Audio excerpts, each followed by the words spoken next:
رسول کریم صلی اللہ علیہ وسلم کو روٹی کھانے کی ضرورت نہیں، حضور کو تو روٹی رب کھلا دیتا ہے، پلا دیتا ہے، پر حضور نے جو میرے اور آپ کے بیچ بیٹھ کے روٹی کھائی وہ اس لیے کھائی کہ ہمیں کھانا کھانے کا طریقہ سمجھ میں آ جائے۔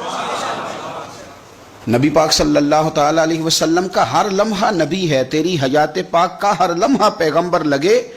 سرور کائنات صلی اللہ علیہ وسلم کو نیند کی ضرورت نہیں، حضور تو فرماتے ہیں کہ میری آنکھیں سوتی ہیں، دل تو میرا ہر وقت بیدار ہے، لیکن حضور نے ہمیں سو کے دکھایا تاکہ ہمیں سمجھ آئے سونا کس طرح سے۔ تو نبی پاک صلی اللہ علیہ وسلم نے جو کام کر کے دکھایا وہ ہمیں بتلایا کہ ہم نے وہ کام کس طرح کرنا ہے۔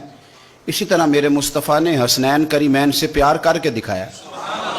حضور نے محبت کر کے دکھائی، فرمایا یہ میرا حسن ہے، یہ میرا حسین ہے، یہ میرا ان کے ساتھ رویہ ہے، یہ میرا ان کے ساتھ تعلق ہے، یہ میرا ان کے ساتھ نسبت کا رشتہ ہے، اس طرح کر کے میں ان کے ساتھ محبت کرتا ہوں۔